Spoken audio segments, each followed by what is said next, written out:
Jai Mahamaya ki jai, Vishveshvari Mata ki jai, Bole Baba ki jai. In our last discourse, we finished the book 5 of the Srimad Devi Bhagavatam, telling of the praises and the wonderful, glorious deeds of the Divine Mother. Now we're turning to book 6, and at the beginning, we're going to be reading a little bit about Sutta. So we want to remember that what the whole setting of this story was way back at the beginning is that the Munis, as they realized the Kali Yuga was coming, became very concerned and went up to Lord Brahma and said, how will we survive this difficult time? And he said, follow this disc that I'm going to throw down onto the earth, and where you see it land, you stay there. And so they followed it, and they came to this wonderful place called Vana, and they stayed there, and lo and behold, Sutta arrived there, who tells this beautiful Purana of the Divine Mother, the Srimad Devi Bhagavatam. He learned it from Vedavyasa directly, who was the author of it. When Vedavyasa was telling it to his son Sukadeva, Sutta was one of the fellow students at that time, and so he got to learn it directly from his mouth. So first we'll hear Sutta speaking, and then we'll go on to hear what Vedavyasa has written. So just to give you some context, and Bole Baba Ki Jai, chapter 1 of book 6 of the Srimad Devi Bhagavatam. The rishis of the Vana addressed Sutta fondly. "O highly fortunate one, your nectar-like words are very sweet. We are not satiated with what you have described to us as the auspicious sayings of the Vedavyasa that you learned from his lips. O Sutta, we desire to ask you again to narrate to us the auspicious sayings of this Purana, beautiful, famous, and sin-destroying, and authorized by the Holy Vedas." Vishvakarma had a son named Vitrasura, who was very well known and very powerful. How was it that he had been slain by a high-souled Indra? Vishvakarma was a powerful Brahmin, the architect of the gods, and belonged to the gods' parties. His son was even stronger. How was it that he had been killed by Indra? The Devas are born of the Sattvic guna, men born from the Rajasic qualities, and all the birds and the animals are born of the more tamasic qualities. This is the opinions of the Pandits versed in the Puranas and the Agamas. But in this act of slaying Vitrasura, a great contradiction arises, for the powerful Vitrasura was killed merely under a pretext by Indra, the performer of the hundreds of sacrifices and endowed with sattvic qualities. And Indra was prompted to do so by Vishnu, the head of those who possessed the sattvic guna, while Vishnu himself entered in disguise into the thunderbolt so that he could kill Brita. The powerful Vitra entered into a treaty and kept himself peaceful when Indra and Vishnu violated truth and treacherously killed him by the watery foams. O Sutta, the great wonder is this, that Indra and Vishnu turned out so bold as to forsake the truth. This, then, is therefore very clear that the high-souled persons become deluded and act sinfully. The heads of the Devas act very wrongly. They are reckoned as polite simply because they observe the mere outward forms of good conduct as approved by the Sastras. How can the mere observance of outward forms constitute politeness? Had Indra, who killed in disguise Rita, relying on his words, to suffer any punishment for the sin that he incurred by killing a Brahma? It was told by you before that Vrita had been slain by the Devi Bhagavati, but the general belief is that Indra killed him. Our minds are puzzled on this point, so please clear up our doubts on this point. Sutta said, O Munis, Hear the incident of the killing of Vitrasura and the punishment that Indra had to suffer due to his sin of killing a Brahmin. This question was asked by the king of Vedavyasa, the son of Satyavati. And I will tell you what Vedavyasa had told to me and his son before. The king asked, O best of Munis, how was it that in former days Indra, endowed with the sattvic qualities, killed Vitrasura with the aid of Vishnu? And how and why was it that he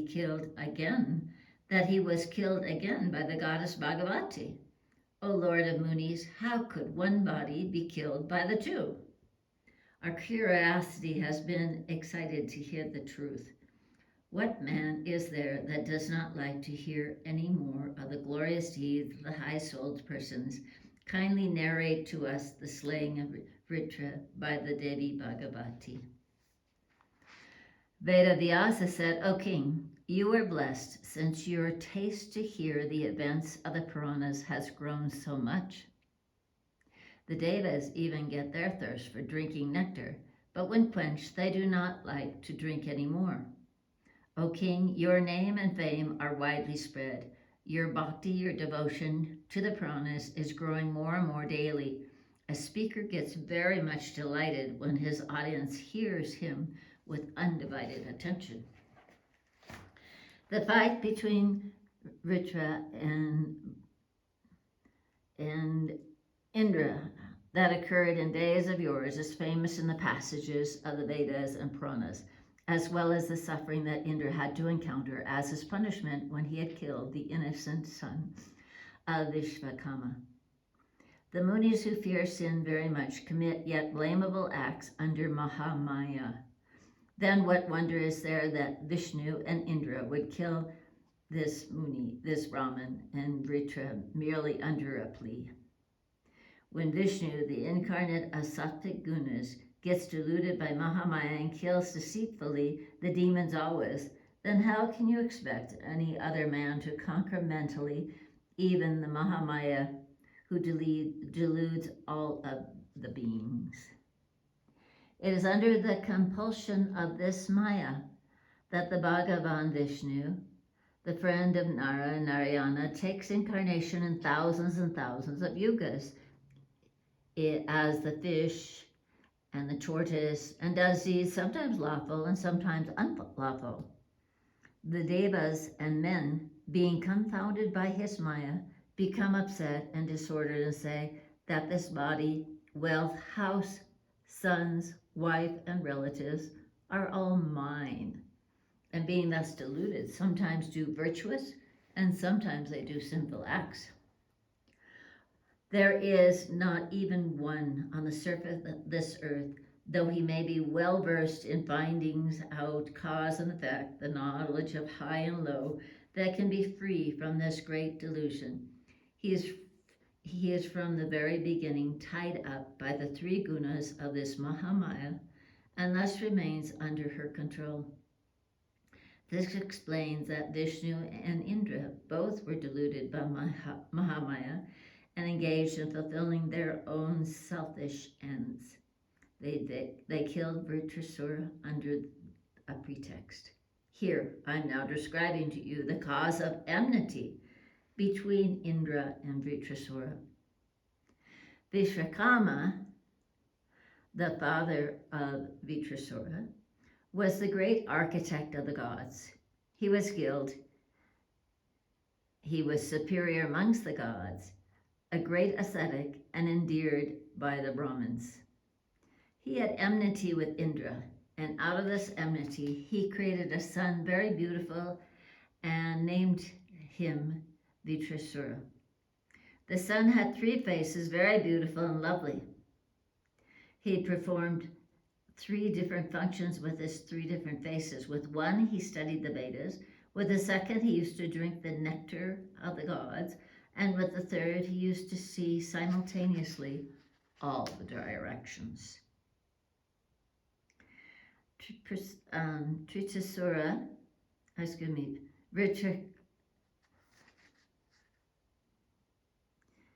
Vitrasura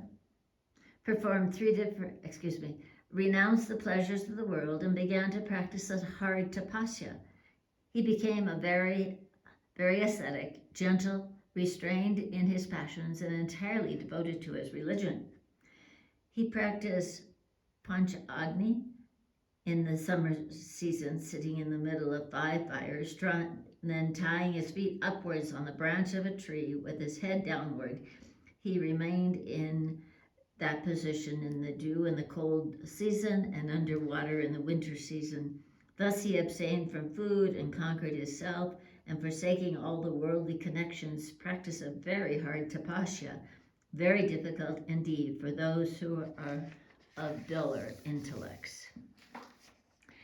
Indra became very saddened and dispirited to see him practice such a tapasya, and thought of the means so that he might not acquire his Indraship from him.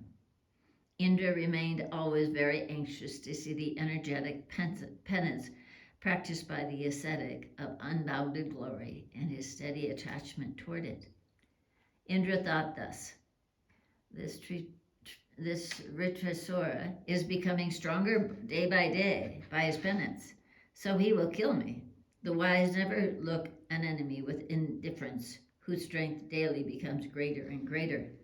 It is now my urgent duty to invent some means and how to baffle his tapasya. And at last Indra settled on lust as the great enemy of asceticism. The practice of devout austerities is destroyed completely by lust. So I must try this very day to see how the Muni can become attached to worldly lust and enjoyments. The intelligent Indra, thinking thus, called the beautiful Apsaras, Uvarsa, Menaki, Ramba, and the others, who were all very proud of their beauty, so that they might seduce this son of Vishvakarma. He said to them, O Apsaras, I have now got a very grave task to fulfill. All you help me in this respect. A great enemy of mine, difficult to conquer, is practicing penance with his self-control. Start at once, and with your dress suited to various amorous gestures, and try hard to seduce him. Be all well with you. Seduce him and remove the fever of my heart. O Apsaras, what more shall I say? I am restless since I have heard of his strength in performing such hard austerities.